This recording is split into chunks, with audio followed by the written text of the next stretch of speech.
Hello, welcome to Start Afresh. Today we are going to discuss Newton's second law of motion. When a ball is in rest, a player is going to kick it. How the ball is going to move? It moves because of the application of the force. And the measurement of this force gives us Newton's second law of motion. But remember, this force is not going to be measured with some measuring scale. It is measured with the help of spring balance.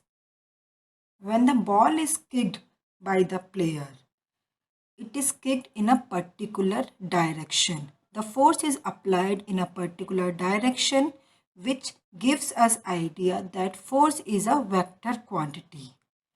And the applied force depends on which factors? It depends on the mass of the object and acceleration of the object.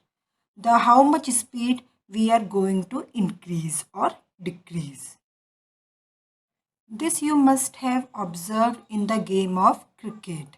If you want to score a boundary, you have to apply more force as compared to if you are going to score 1 runs or 2 runs.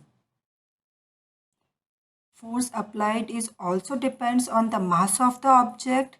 Obviously, lifting a heavy object requires more force as compared to lifting a lighter object. This leads us to the formula of force, which is mass into acceleration, as force depends on the mass and acceleration of the object. And in the term of formula, F equals to m multiplied A. As force and acceleration both are vector quantities, I have used an arrow to represent the vector quantity. Here, F is the force applied on the object, m is the mass of the object, and A is the acceleration of the object. If we talk about the units, unit of mass is kilogram as we know, and acceleration is meter per second square. This gives us the unit of force, which is kilogram multiplied with meter per second square, gives us kilogram meter per second square. SI unit of force is Newton, obviously to honor the Sir Isaac Newton, who has given us this terms of force. Statement of second law of motion is the rate of change of momentum of a body is directly proportional to force applied, and change in momentum is along the direction of applied force. But to understand this statement, the things we need to understand first is momentum. What is momentum? The momentum is impact of any object. Suppose you have to throw a stone, and which stone is going to impact more? Is it lighter stone or heavier stone? Obviously, the heavier stone will impact more, making it more momentum, because the momentum of the heavier stone is more. This gives us the idea that momentum depends on the mass of the object. So is it means that momentum depends only on the mass? No.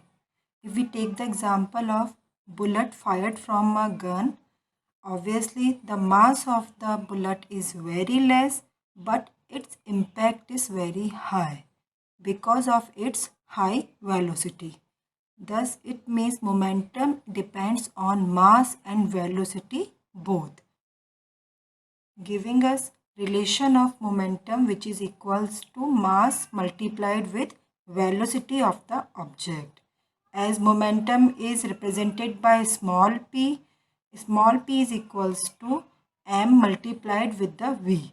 Here momentum and velocity both are vector quantities. Unit of momentum will be, unit of mass is kilogram and velocity is meter per second. So unit of momentum will be kilogram meter per second. Now as we have understood what momentum is, the next thing we should know is the rate of change of momentum. The rate of change of momentum means if we have two momentums, initial momentum of the object and final momentum of the object. Suppose the previous example I have taken of a stone, the momentum before throwing the stone and after throwing the stone.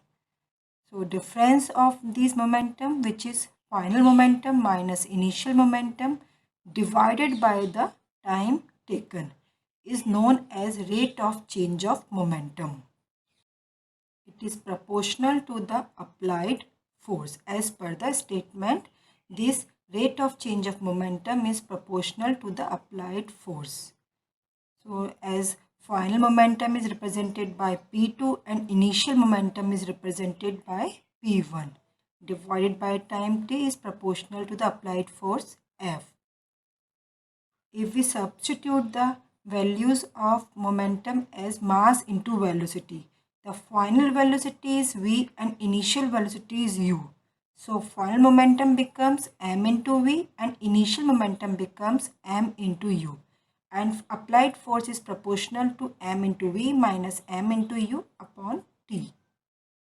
Mass of the object is common, so we can take it out and it becomes m bracket v minus u upon t. If we remove the proportionality sign, it becomes f equals to k m bracket v minus u upon t. Here k indicates the constant of proportionality. Now can you tell me what v minus u upon t is? It is acceleration of the object. So we can replace this with small a. Value of proportionality constant k is equals to 1. So we can remove this and force becomes F equals to m multiplied a. Both force and acceleration are vector quantities. So we will put the arrow. After understanding Newton's second law of motion, you can easily solve some simple numerical like this. If an object of mass 10 kg is moving with velocity of 5 meter per second, how much force is required to stop it or make it in rest? So simply the initial velocity is 5 and final velocity is 0. So change in velocity 5 meter per second and time is 1 second. Acceleration becomes 5 meter per second square and applied force equals to m into a. M we have 10 kg, a is 5. So the applied force becomes 50 Newton. But remember, this applied force will be the opposite in the direction of the movement of the object. So we can write it as F equals to minus 50 Newton.